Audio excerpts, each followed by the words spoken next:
जय जगन्नाथ दर्शक बंधु आपण मानक मोर यूट्यूब चैनल रोसे घर कथा को स्वागत जनाऊँगी। आज मैं आपण मानक पई आलू और फूलकोबी गोटे यूनिक रेसिपी लेके आसी। चलतु देखिबा ए रेसिपी आवश्यक उपकरण और प्रस्तुत प्रणाली। आलू, फूलकोबी, चिनाबादाम प्यूरी, जीरा, लुण, लंका गुंड, कस्तूरी मेथी, धनिया गुंड, हलदी गुंड, तेजपत्र, अदा रसुण बटा, पियाज बटा, टमाटो बटा। वर्तमान गैस उपरे तेल कड़ाई बसई तेल गरम होला परे कटा होइथिबा आलू को देई लाल करी भाजी बाहर करदबा।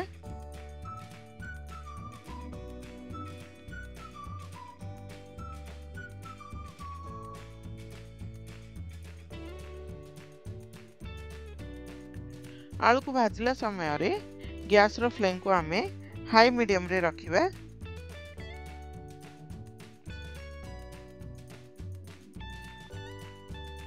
एपरी भाबे फूलकोबी को होले लाल करी भाजी बाहर करदबा।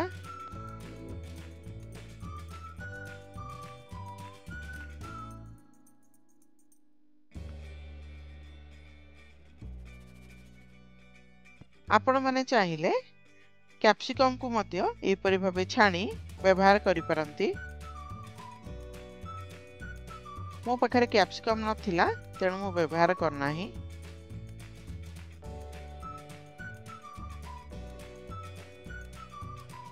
वर्तमान कड़ाई बसी कड़ाई गरम होला परे 3 रु 4 स्पून तेल देई तेल गरम होला परे सेथिरे जीरा को पकाई जीरा अल्प फुटी गले लंका गुंड को देई अदा रसुण पेस्ट को पकाई दबा। मसला अल्प कसी हेले सेथिरे पियाज बटा को देई मसला सहित पियाज बटा को कसीबा।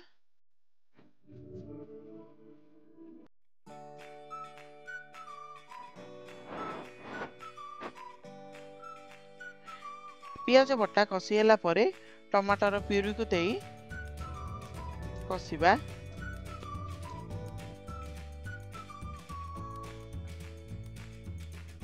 मसला अल्प कसीला परे सेथिरे लुण, लंका गुंड, हलदी गुंड, धनिया गुंड को पकाई मसला सहित मिसेई मसला रु तेल बाहरला जाए कसीबा।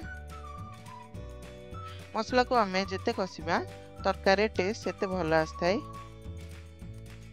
मसला अल्प कसी हेले सेथिरे गोटा पान मधुरी आ तेजपत्र को देई कोड़े दबा।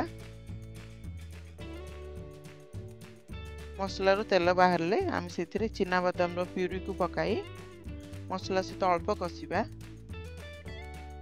मु पान मधुरी आपण मानको प्रथम रु देखिया पई भूली जाईची।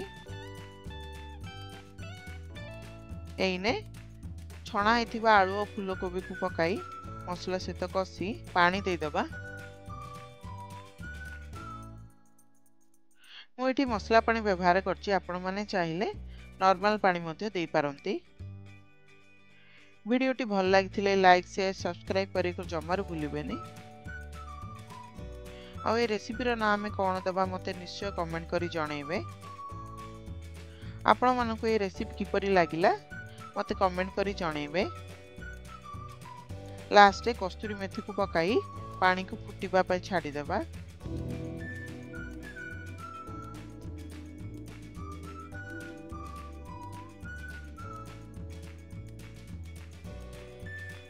पुणी देखा सांग माने अति शीघ्र रहुची। नमस्कार, धन्यवाद।